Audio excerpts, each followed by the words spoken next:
Everyone, welcome to our channel education hotspot. तो हमने जो एमएसओ 2 का जून 2019 का पेपर स्टार्ट करा था, फर्स्ट क्वेश्चन वहां हम लोग कर चुके हैं और अभी हम लोग क्या कर रहे हैं, इसका सेकंड क्वेश्चन स्टार्ट कर रहे हैं। आज ही आप लोगों को एमएसओ 1 के भी बहुत सारे क्वेश्चंस, मतलब जो नेक्स्ट पेपर है उसके भी बहुत सारे क्वेश्चंस जो है वो मिलेंगे, बिकॉज एग्जाम परसों है, टाइम बिल्कुल भी नहीं है, बिल्कुल एक्स्ट्रा एफर्ट करने हैं। तो मैं भी एक्स्ट्रा एफर्ट यहाँ पे आप लोगों के साथ, आप लोगों के लिए कर रही हूँ। तो आप लोगों को भी अगर कोई डाउट हो, कुछ प्रॉब्लम हो, तो आप लोग यहाँ कमेंट बॉक्स में पूछ सकते हैं। बहुत से बच्चे मेल भी कर रहे हैं। आई एम ट्राइंग कि मैं सबको ऑन टाइम रिप्लाई करूँ।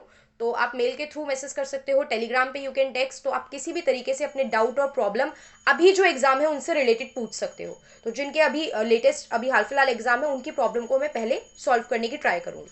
तो यहाँ पे हम सेकंड क्वेश्चन की बात करते हैं। देखिए 24 के बाद आपका एग्जाम 26 को है, टाइम नहीं है एमएसओ 2 के लिए भी। तो साथ के साथ ही हमें चीजें प्रिपेयर करके चलनी पड़ेंगी और बहुत से बच्चों को एमएसओ 2 मुश्किल लग रहा है। ठीक है, आई एग्री, कुछ टेक्निकल चीजें हैं तो इसको आसान बनाना जरूरी है हमारे लिए।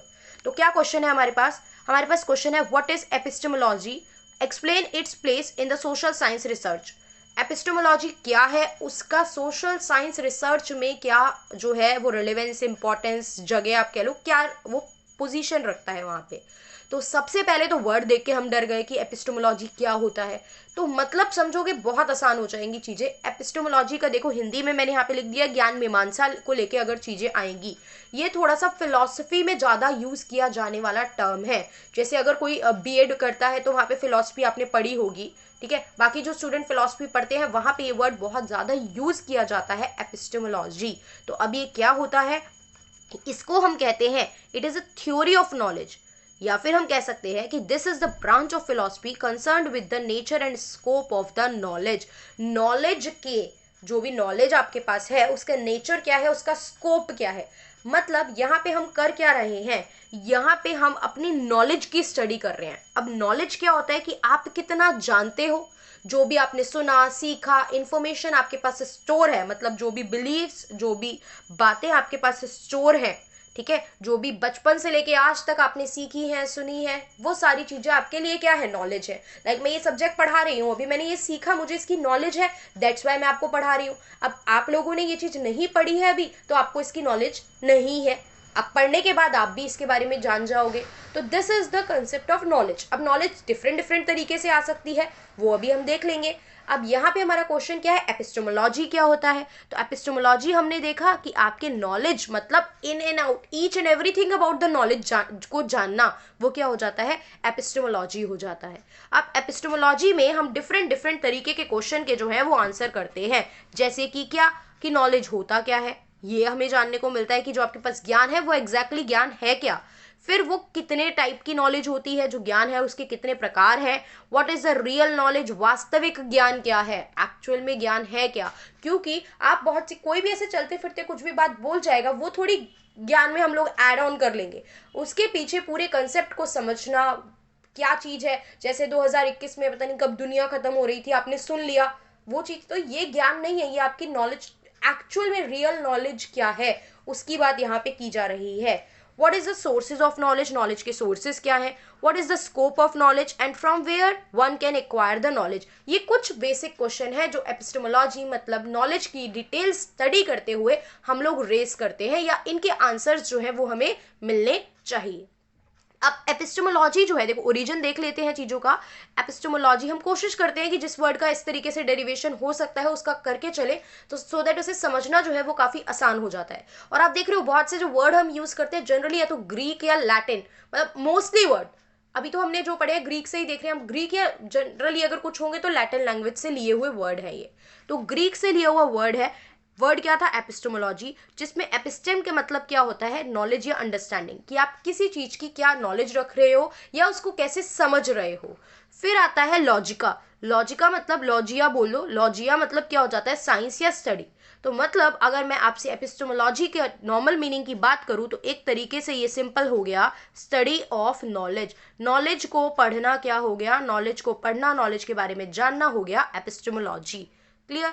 अब नॉलेज क्या, बार बार हम नॉलेज वर्ड यूज कर रहे हैं तो थोड़ा हमें नॉलेज भी देखना पड़ेगा क्या होता है। नॉलेज सिंपल एक जस्टिफाइड और ट्रू बिलीव होते हैं। जो चीज आप मान रहे हो, आपको कहीं से ABCD आपने पूरी A to Z याद करी, आपने वो ट्रू बिलीव था ना, आपको वो सीक्वेंस सिखाया गया ना कि B के बाद C आता है, आपने उस चीज को मान लिया, वो आपकी नॉलेज में एड ऑन हो गया। क्लियर?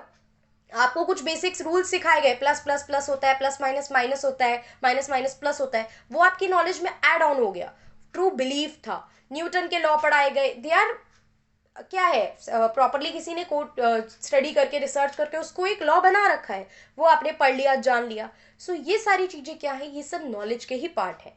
अब नॉलेज जो है वो दो तरीके से हमारे पास आ सकती है।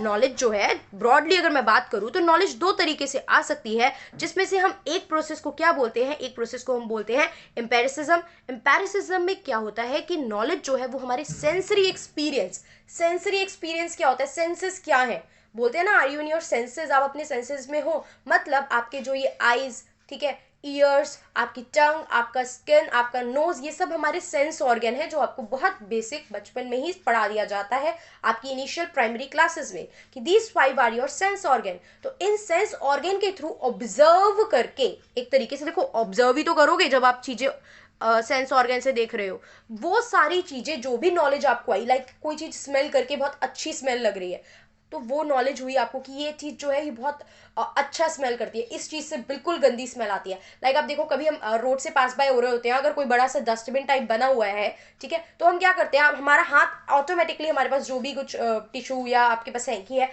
हम क्या करते हैं, हम उससे अपने फेस को कवर कर लेते हैं, ठीक है, हम अपनी नोज को बेसिकली कवर कर लेते हैं ताकि स्मेल ना जाए, क्योंकि हमें पता है कि वो स्मेल अच्छी नहीं है। तो वो कहीं तो आपकी नॉलेज में, सेंसेस में एड ऑन हुआ ना, दैट्स वाई आपका ये रिस्पॉन्ड आया। तो ऐसे बहुत सारे छोटे छोटे एग्जाम्पल हैं जिनके थ्रू आप इसको आसानी से समझ सकते हो। बहुत टेक्निकल एग्जाम्पल नहीं ले रही हूँ, किसी सोशोलॉजिस्ट कुछ भी नेम यहाँ यूज करने की जरूरत ही नहीं है, दैट्स वाई करा भी नहीं है।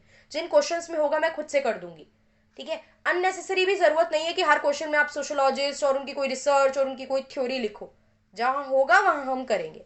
क्लियर? तो ये बहुत सिंपली आपको समझ में आया। उसके बाद बात करते हैं रेशनलिज्म की। रेशनलिज्म में क्या होता है, देखो रेशनल वर्ड ही क्या होता है, विदाउट पार्शियलिटी।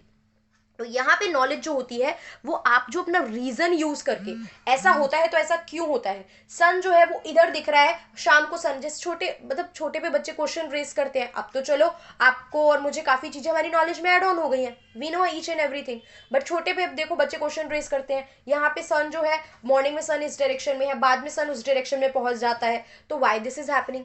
अब बच्चे ने देखा कि ये सन है, इसे सन कहते हैं, रात में मून आता है, ये ठीक है, आपने देखा, आपके सेंसेस से आपको ये चीज समझ में आ गई, बट ये इस समय इधर और बाद में इसकी डायरेक्शन जो है वो बदल जा रही है, तो इसके पीछे क्या रीजन है, जो बच्चा फिर आगे जो है बच्चे को सिखाई जाती हैं ये सारी चीजें, तो जो वो रीजनिंग के थ्रू सीख रहा है, कि वो क्वेश्चनिंग कर रहा है, उसके प्रॉपरली आंसर फाइंड आउट करने की कोशिश कर रहा है, वो सब कौन से कंसेप्ट में जाते हैं, वो नॉलेज जाती है रेशनलिज्म के कंसेप्ट में। आई होप याद हो जाएगा। पहले हमने एपिस्टेमोलॉजी का मीनिंग देखा, कुछ क्वेश्चंस जो ये आंसर करने की कोशिश करता है, ये कौन से वर्ड से डिराइव हुआ है ये हमने देखा, उसके बाद नॉलेज क्या है और नॉलेज कितने तरीके से आपके पास आ रही है ये हमने देखा, ठीक है।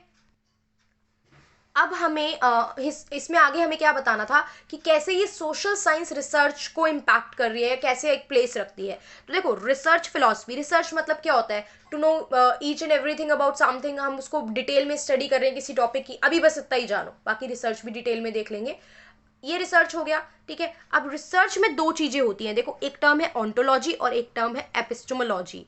सिंपल सी बात करो, एपिस्टेमोलॉजी एक बहुत इंपॉर्टेंट, अभी आ रही हूँ इस वर्ड पे, वैसे तो क्वेश्चन का पार्ट नहीं है बट यहाँ लिखेंगे तो पढ़ भी लेंगे थोड़ा सा। एपिस्टेमोलॉजी में आप नॉलेज की स्टडी कर रहे हो, और जब आप किसी टॉपिक पे, किसी पर्टिकुलर चीज पे रिसर्च कर रहे हो, तो आई थिंक नॉलेज तो बहुत बेसिक चीज है जो आपको होनी चाहिए। आपको नॉलेज ही नहीं है तो आप कैसे रिसर्च कर लोगे उस टॉपिक के बारे में। लाइक आपने सोचा ना आपको मास्टर इन सोशियोलॉजी करनी है, इन फ्यूचर अगर आप सोच रहे हो कि इस सब्जेक्ट में आपको पीएचडी करनी है और आपको नॉलेज नहीं है, तो इज इट बेनिफिशियल, आप पीएचडी कर पाओगे वहां पे? नहीं हो पाएगी। तो हमें इन डिटेल क्या होनी चाहिए, नॉलेज भी होनी चाहिए उस सब्जेक्ट की, ठीक है। तो नॉलेज तो बिल्कुल बेसिक फर्स्ट स्टेप ही आप कह सकते हो। पहले तो इंटरेस्ट हो गया, इंटरेस्ट के बाद फिर नॉलेज भी आपको उस चीज की लेनी पड़ेगी।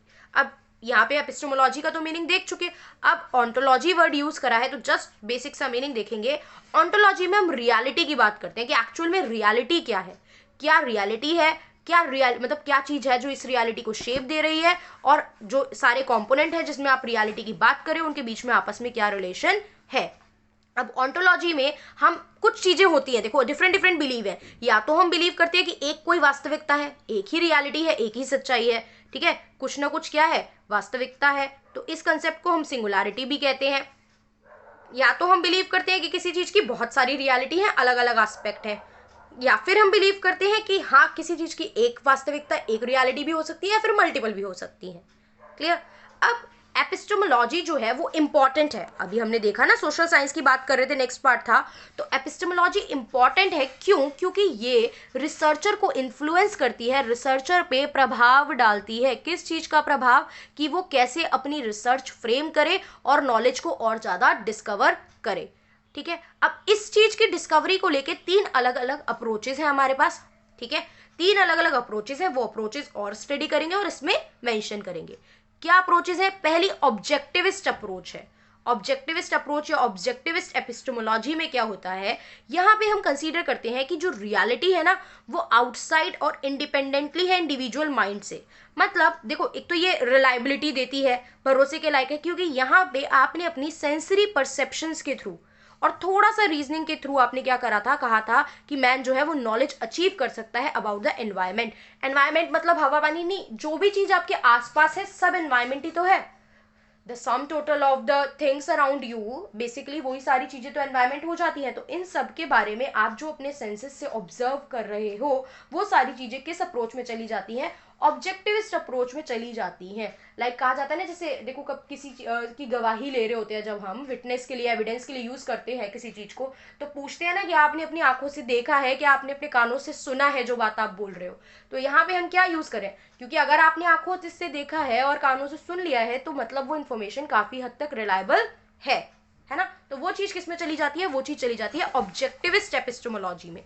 वही बात करते हैं सब्जेक्टिविस्ट। सब्जेक्टिविस्ट वर्ड ही आ जाए, जब भी किसी चीज में हम सब्जेक्टिव यूज कर देना तो मतलब क्या हो जाता है, थोड़ा सा डिटेलिंग। देखो आपको भी पता होगा, आपके पेपर ऑब्जेक्टिव भी होते हैं, सब्जेक्टिव भी होते हैं। तो सब्जेक्टिव में आपको डिस्क्रिप्टिव राइटिंग लिखनी होती है, लाइक एक्सप्लेन करनी है चीजें। अब जब एक्सप्लेन करनी है तो सबके तरीके अलग हो सकते हैं। आप कुछ और उस क्वेश्चन को समझ के किसी और तरीके से आंसर लिखोगे, मैं किसी और तरीके से लिख रही हूँ। यहाँ जैसे मैं लिख रही हूँ, दूसरी बुक्स में ऐसे आंसर नहीं है, या आप लोग एग्जाम में जब लिखोगे तो या इतने सारे बच्चे जो है वो सब लिखेंगे, वो सब डिफरेंट तरीके से प्रेजेंट करेंगे आंसर अपना अपना, राइट। तो सब्जेक्टिविस्ट एपिस्टेमोलॉजी में क्या होता है, रियलिटी एक्सप्रेस की जाती है in a range of symbol and language. How individual experience, किसी एक व्यक्ति का जो एक्सपीरियंस है उसने उसकी परसेप्शन को उस वर्ड के बारे में किस तरीके से, परसेप्शन को वर्ड के बारे में किस तरीके से इंपैक्ट करा है। ये अट्रैक्टिव वे प्रोवाइड करती है कि क्या हो रहा है आसपास। ये इंडिविजुअलिस्टिक फॉर्म में भी आ सकती है और सोशल फॉर्म में भी, मतलब मैं एज अ इंडिविजुअल भी इंपैक्ट डाल सकती हूँ और पूरी सोसाइटी भी मतलब एक ग्रुप मिलके भी इंपैक्ट जो है वो डाल सकता है। फिर है कंस्ट्रक्शनिस्ट एपिस्टेमोलॉजी। कंस्ट्रक्शनिस्ट की बात है, कंस्ट्रक्शन मतलब क्रिएट, कंस्ट्रक्शन का मतलब अगर नॉर्मल देखो वर्ड से डिराइव करते हैं थोड़ा थोड़ा ना, तो आसान हो जाता है समझना। कंस्ट्रक्शन मतलब कुछ चीज क्रिएट करना। तो सबसे पहली बात, ये ऑब्जेक्टिव ट्रुथ एग्जिस्ट करता है, इसको तो नकारती है ये बात। ये कहती है कि ट्रुथ जो है वो अराइज होता है, कोई एक बात निकल के आती है जब हम इंटरैक्ट करते हैं रियलिटीज विद द वर्ड। मतलब when I go out, when I interact with the people, जब मैं चीजों को समझ रही हूँ, देख रही हूँ, उससे मेरी एक नॉलेज क्रिएट होती है, उससे मेरे माइंड में एक ट्रुथ मतलब क्या, जो उसके बारे में इंफॉर्मेशन है वो चीज माइंड में आती है। It is the human mind that actively gives meaning and order to that reality to which it is responding. ये जो है वो ह्यूमन माइंड है जो मीनिंग देता है किसी चीज को और रियलिटी को फ्रेम करता है जिस चीज पे आप रिस्पॉन्ड कर रहे हो। क्लियर। तो ये हम लोगों ने एपिस्टेमोलॉजी देखा, फर्स्ट और सेकंड क्वेश्चन हमने देखा। थोड़ी देर में हम लोग थर्ड क्वेश्चन पे भी बात करेंगे और एमएसओ 1 का भी मैं साथ साथ ही वीडियोस डालूंगी, दोनों की 2 और 1 की। क्लियर। कंफ्यूज नहीं होना है, आपको क्लियर कट लिखा मिलेगा एमएसओ 1 है या 2 है। परसों जो पेपर है वो एमएसओ 1 का है, ये हम एमएसओ 2 भी कर रहे हैं। सुन लो अभी वीडियो, एक दिन में सब कुछ नहीं कर पाओगे। Clear. That's all for today, thank you for watching.